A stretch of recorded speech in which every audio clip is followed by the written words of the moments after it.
Have you ever imagined traveling to a completely different country and falling in love in a way you never thought possible? Among the ancient pyramids of Egypt, an American student embarks on an unexpected journey where the past and present intertwine, and love emerges in the most unexpected way. This is My Gay Love in the Pyramids, a passionate, forbidden romance that defies borders and emotions. If you love emotionally intense love stories filled with self-discovery, tension, and unexpected twists, make sure to subscribe to the channel, like this video, and turn on notifications so you don't miss a single chapter. Now, let's dive into the story. I never imagined my life would change so much the moment I stepped into Egypt. The dry heat of Cairo wrapped around me as I exited the airport, and the scent of spices, dust, and something unfamiliar filled my lungs. My name is Nathan Miller. I'm 23 years old, and I'm from Chicago. For years, I had dreamed of this opportunity, an exchange program that would allow me to study ancient history in the land of the pharaohs. Egypt had always fascinated me, with its mysteries buried beneath the sand and the towering pyramids whispering secrets of the past. But what I didn't expect was that this trip would change not just my career path, but also my heart. The university hosting me welcomed me warmly, and I was quickly introduced to the research team I would be working with. But from the moment I stepped into the dusty archaeology lab, my attention was drawn to just one person, Omar Hassan. He was unlike anyone I had ever met. His dark wavy hair was slightly tousled by the desert breeze, and his deep brown eyes held an intensity that made it hard to look away. He had an effortless confidence about him, the kind that came naturally rather than being put on for show. He wore a white linen shirt, its top buttons undone, revealing a hint of tanned skin. As he spoke passionately about the excavation project, his fingers traced over old maps and faded documents with familiarity. I was mesmerized, but I knew better than to let myself feel this way. Egypt was a conservative country. Certain emotions had to be hidden. And yet, something about Omar made that almost impossible. "You're the American student, right?" he asked, his voice smooth, with a trace of amusement. "Yeah, Nathan. Omar, welcome to Egypt." He extended his hand, and as I took it, a warmth spread through me. Maybe it was the heat of the desert, or maybe it was something else entirely. Over the next few days, I immersed myself in Egyptian life. Cairo was a city of contradictions. Ancient structures standing beside modern buildings, chaotic streets filled with honking cars, and the hauntingly beautiful call to prayer echoing through the air. And then there was Omar. He quickly became my guide, my friend. He showed me the best places to eat, where to find authentic koshari, a mix of lentils, rice, pasta, and spicy tomato sauce that he insisted I try. He taught me bits of Arabic, laughing at my pronunciation, his eyes glinting with mischief. But what fascinated me most wasn't the history, the culture, or even the stunning desert landscapes. It was him. The way he spoke, the way he moved, every little thing about him drew me in. One evening, Omar approached me with an unusual suggestion. "I want to show you something," he said, "but we need to leave the city. Trust me?" I hesitated for just a second, and then I said, "Yes." We drove for hours, leaving Cairo behind. The city lights faded, and the desert stretched out in every direction. Finally, the towering pyramids came into view, standing under the silver glow of the moon. Omar parked the jeep, and we stepped out. The sand was cool beneath my feet, and the silence was almost surreal. No honking cars, no voices, just the soft whisper of the wind.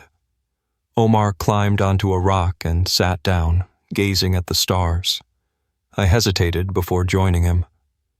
"I've never brought anyone here before," he admitted, his voice quieter now. My heart pounded in my chest. There was something about the way he said it, about the way his eyes met mine. I wanted to ask what he meant, if I was imagining the tension between us. But before I could, he looked away, up at the sky. "The stars look different out here," he murmured. "Like you could reach out and touch them." The moonlight highlighted his face, casting shadows along his sharp jawline. I had never wanted to reach for someone as much as I did in that moment, but then he stood abruptly. "We should head back," he said. "It's late." I nodded, following him to the jeep, but my mind was racing. Something had changed, and I wasn't sure if I was imagining it, or if he felt it too. The drive back to Cairo was quiet. Omar kept his eyes on the road, his hands gripping the steering wheel tightly, while I sat beside him, trying to make sense of the evening. The pyramids, the stars, his words. It all felt like something out of a dream. I wanted to ask him why he had brought me there, if I was imagining the tension between us. But I couldn't. Not yet. When we arrived at my dorm, he barely met my gaze. "See you tomorrow, Nathan," he said, his voice controlled, unreadable. "Yeah, see you." I watched as he drove away, disappearing into the night. The next morning, I was still thinking about it. Did he feel something too? Or was it all in my head?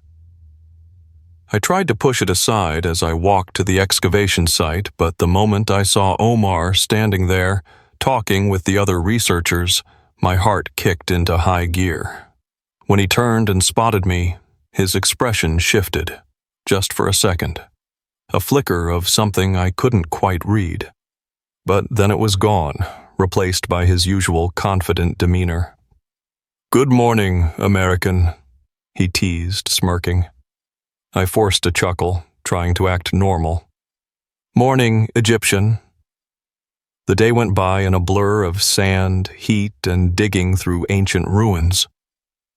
Every now and then, my eyes would drift to Omar, watching the way he moved, the way he spoke so passionately about the work.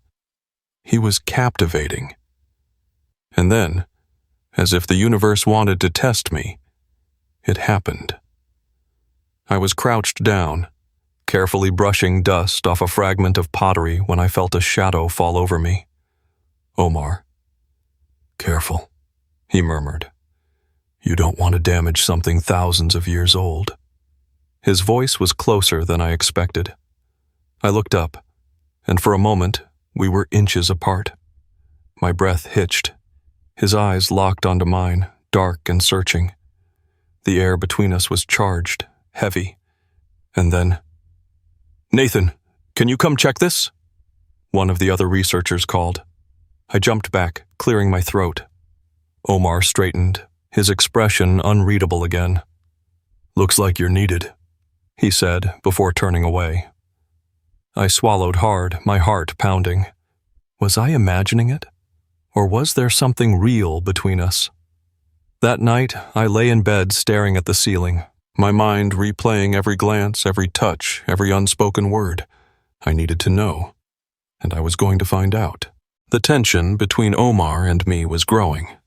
It was in the way he looked at me when he thought I wasn't paying attention, in the way our conversations lingered just a little too long, and in the way he seemed to pull back whenever we got too close. I had to know if I was imagining it. For the next few days, I watched for signs, anything that would confirm what I was feeling. But Omar was impossible to read. Some moments, he was warm, friendly, teasing me like we had known each other forever. Other times, he was distant, keeping conversations professional, as if forcing a wall between us. But everything changed one evening. It was late, and most of the team had already returned to the city. I stayed behind at the excavation site, reviewing notes under the dim glow of a lantern. The desert stretched out around me, vast and silent, with only the faintest breeze stirring the sand. Then, footsteps. I turned to see Omar approaching. He had shed his usual button-up shirt, wearing only a loose-fitting t-shirt that clung to his toned frame. The light caught the sharp angles of his face, and for a moment, I forgot how to breathe. "You're still here?" he asked, his voice softer than usual. "Yeah," I said, "just going over some notes." He hesitated before stepping closer, his eyes scanning the dark horizon. "It's different at night, isn't it? Quieter. Feels like the past is still here, watching us." I nodded, unable to take my eyes off him. "I like it. Feels intimate."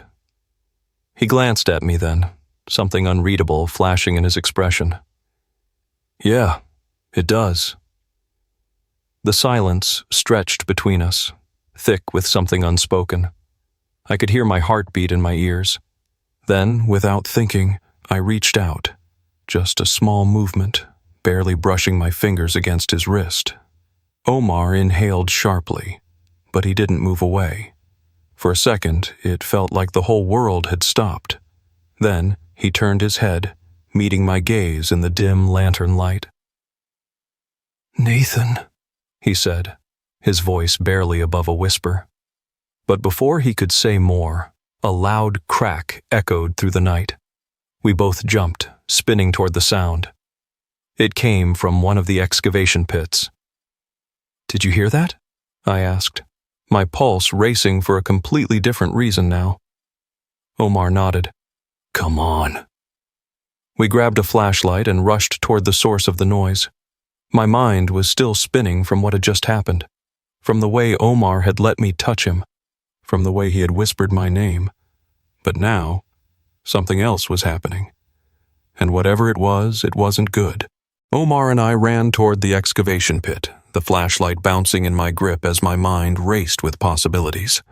The night was eerily silent again, except for the soft crunch of sand beneath our hurried steps. "What was that?" I asked, my breath uneven. Omar shook his head, his jaw tense. "I don't know, but we weren't supposed to have anyone out here this late." We reached the edge of the dig site, and I shone the flashlight down into the pit. At first I saw nothing but the scattered tools and ancient stone blocks we had been carefully uncovering over the last few weeks. But then, movement. A shadow. Someone was down there. "Hey!" Omar called out, his voice sharp. "Who's there?" Silence. Then, suddenly, the shadow bolted, dashing between the stone ruins. I barely had time to register what was happening before Omar was already moving, sliding down into the pit with the agility of someone who had done this 100 times before. I followed, my heart hammering in my chest. Whoever it was, they had no intention of being caught. The figure, dressed in dark clothes, their face obscured by a scarf, darted between the excavation structures, knocking over a pile of carefully catalogued artifacts in their escape attempt. Omar cursed under his breath. "We need to stop them!" I sprinted forward, trying to cut them off as they neared the far side of the pit. Just as I got close, the intruder shoved over a stack of wooden crates, sending them tumbling toward me. I barely managed to dodge, stumbling back just in time. By the time I looked up again, they were already scrambling up the side of the pit, disappearing into the desert. Omar climbed up after them, but by the time we reached the top, there was nothing but empty dunes stretching into the night. "Damn it," he muttered, hands on his hips as he tried to catch his breath. I bent over, panting. "Who do you think that was?"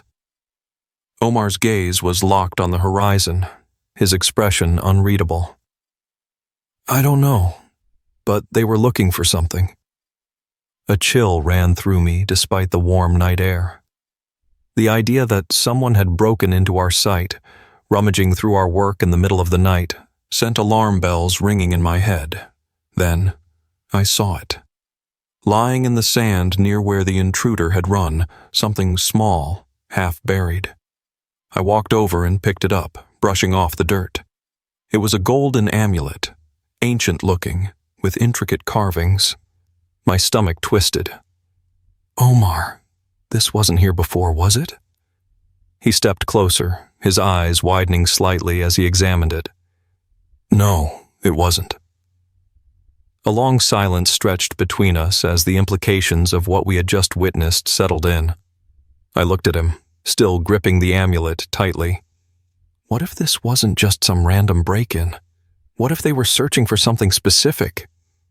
Omar exhaled slowly, his eyes meeting mine in the dim moonlight.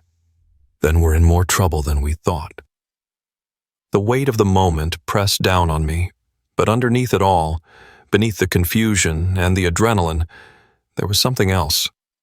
The way Omar was looking at me now, the way he had reached for my arm when I nearly fell earlier, the way he had whispered my name last night. Something had shifted between us. But with a possible mystery unfolding around us, was this really the time to find out what it meant? The golden amulet felt heavy in my palm, its intricate carvings catching the dim moonlight. My breath was still unsteady from the chase, but my mind was spinning for an entirely different reason. Omar stood close, his gaze locked on mine. "We need to take this back to camp," he said, his voice low but urgent. I nodded, but neither of us moved. The space between us felt electric, charged with something unspoken, something we had both been avoiding. I could still feel the heat of his touch from when he had steadied me earlier, and I wondered if he was thinking about it too. Finally, he cleared his throat, breaking the tension. "Come on." We made our way back, the desert stretching endlessly around us. I wanted to ask him about last night, about the way he had looked at me, the way he had let me touch him, but now wasn't the time. When we arrived at the camp, Omar led me to his tent, where he carefully placed the amulet on a wooden table. Under the glow of a lantern, the markings became clearer. I leaned in. "What do they mean?" Omar ran a hand through his dark curls, studying the artifact. "It's old. Really old. This isn't something that should be lying around uncovered." He hesitated before adding, "And if that person was looking for it, that means they knew it was here." A shiver ran down my spine. So, someone else knew about this site, and they didn't want us to find it first. Omar nodded, his expression unreadable. "Which means we need to be careful." I exhaled, running a hand over my face. This was turning into more than just an excavation project. It felt like we had stumbled into something much bigger. And yet, despite everything, all I could think about was the way Omar's hand had brushed against mine just moments ago. A long silence stretched between us. I watched as he turned the amulet over in his fingers, his brow furrowed in thought. Then, finally, he spoke. "I didn't bring you to the pyramids that night, just to show you the stars." My stomach flipped. I swallowed hard. "What?" He set the amulet down carefully, then looked at me. Really looked at me. His expression was conflicted, like he was fighting an internal battle. He hesitated, running a hand over his face. "Nathan, I've been trying to ignore this, but I don't think I can anymore." The air in the tent felt impossibly thick. I could hear my own heartbeat pounding in my ears. I took a slow step closer. "Omar." For a brief moment he didn't move, but then he did. His hand brushed against mine, lingering just a second longer than necessary. It was small, barely anything, but it sent a jolt through me like lightning. And then, just as I opened my mouth to say something, the flap of the tent burst open. One of the other researchers stood there, breathless. "You two need to come, now." Omar and I jolted apart. My skin was still burning where he had touched me, but I forced myself to focus. "What happened?" Omar asked, already on alert. The researcher's expression was grave. "We found something, and you're not going to believe what it is." I exchanged a look with Omar, and just like that, The moment between us was gone, swallowed by whatever new mystery was unfolding around us. But I knew one thing for certain now. Omar felt it too. The night air was thick with tension as Omar and I followed the researcher through the darkened camp. My heart was still hammering from our almost confession, but there was no time to process it. Something bigger was happening. We were led to the main excavation tent, where several researchers had gathered around a wooden table. In the center lay something wrapped in a faded cloth. The head archaeologist, Dr. Rashid, stood beside it, his face pale under the dim lantern light. Omar stepped forward. "What's going on?" Dr. Rashid glanced at all of us before carefully unwrapping the object. As the cloth fell away, I sucked in a breath. It was another amulet, identical to the one we had found earlier. Only this one was still attached to something. A skeletal hand. A cold chill ran through me. "This was found buried in the ruins," Dr. Rashid explained, his voice tense. "It's human remains, but what's shocking is who they might belong to." Omar leaned in, his eyes narrowing as he examined the fragile, time-worn bones. "Who do you think this was?" Dr. Rashid sighed, rubbing his temple. "There are records, very old ones, of a prince who was erased from history, a member of the royal family whose existence was deliberately wiped out." He gestured to the amulet. "This symbol belonged to him." I frowned. "Erased? Why?" Dr. Rashid hesitated. "Because of who he loved." Silence fell over the tent. I felt my stomach tighten. "He was in love with someone forbidden," the archaeologist continued, his voice barely above a whisper. "Another man." A lump formed in my throat. Omar and I exchanged a glance. The weight of the moment was pressing down on us both. "This could change everything," one of the researchers said. "It's evidence that same-sex relationships existed in the royal bloodline, that history was rewritten to erase them." My pulse was racing. This wasn't just a discovery. It was a secret buried for centuries. Omar was still staring at the amulet, lost in thought. I wanted to say something, to acknowledge the gravity of what we had just uncovered, not just the history, but what it meant for us. But before I could, Dr. Rashid cleared his throat. "No one outside this tent can know about this yet. Until we understand what we're dealing with, we have to keep it quiet." There were murmurs of agreement, but I couldn't shake the feeling that something was wrong. I turned to Omar. "You okay?" He nodded slowly. "Yeah, just thinking." But I could see it in his eyes. He was thinking about us. Over the next few days, the atmosphere at camp was thick with secrecy. Security around the dig site increased, and whispers of our discovery spread despite Dr. Rashid's warnings. Omar had been distant. We barely spoke except for work, and every time I tried to bring up what had happened between us, or what almost happened, he shut me down. I couldn't take it anymore. Late one evening, I found him standing alone near the excavation pit, staring out at the desert. The night was cool, the sky filled with stars. I took a deep breath and walked up beside him. "You've been avoiding me." He didn't look at me. "I've been busy." I exhaled sharply. "That's bullshit, Omar. We need to talk." Silence. Then finally he turned to me. His eyes were guarded, but I could see the conflict there. "Nathan," he hesitated. Whatever this is between us, it's not simple." I crossed my arms. "It doesn't have to be complicated either." He let out a bitter chuckle, shaking his head. "You don't understand. Where I come from, this isn't just complicated. It's dangerous." I felt my chest tighten. "Omar, I like you, Nathan," he admitted suddenly, his voice raw. I don't want to. I've tried not to, but I do. For a second, I forgot how to breathe.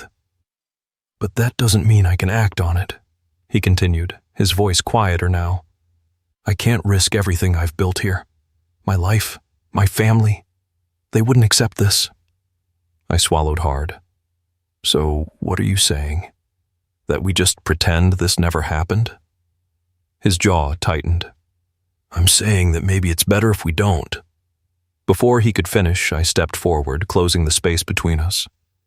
Tell me you don't feel this. Tell me you don't want this, and I'll walk away. He didn't speak. His breathing was uneven, his hands clenched at his sides. Then, suddenly, he kissed me. It was fast, desperate, like he had lost the battle he had been fighting with himself. His hands gripped my shirt, pulling me closer, and I felt my entire body ignite. The world around us disappeared. The excavation site, the risks, the consequences, none of it mattered in that moment. But just as quickly as it happened, he pulled away. His breathing was ragged, his eyes filled with fear. I can't, he whispered.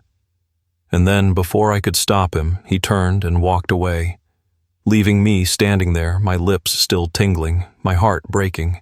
The next morning, Omar barely looked at me. The excavation was moving forward, and soon the artifacts, including the amulets and the remains, would be sent to Cairo for further study. The discovery would be world-changing.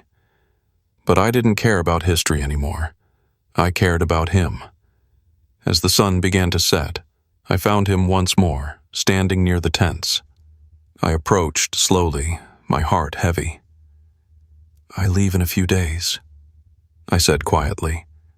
He nodded, staring at the horizon. I know. I wanted to beg him to come with me, to tell him we could figure this out together, but I knew the answer before I even asked. Instead, I reached into my pocket and pulled out one of the amulet fragments, the one he had found that first night at the pyramids. I pressed it into his hand. So you don't forget what we found. His fingers closed around it.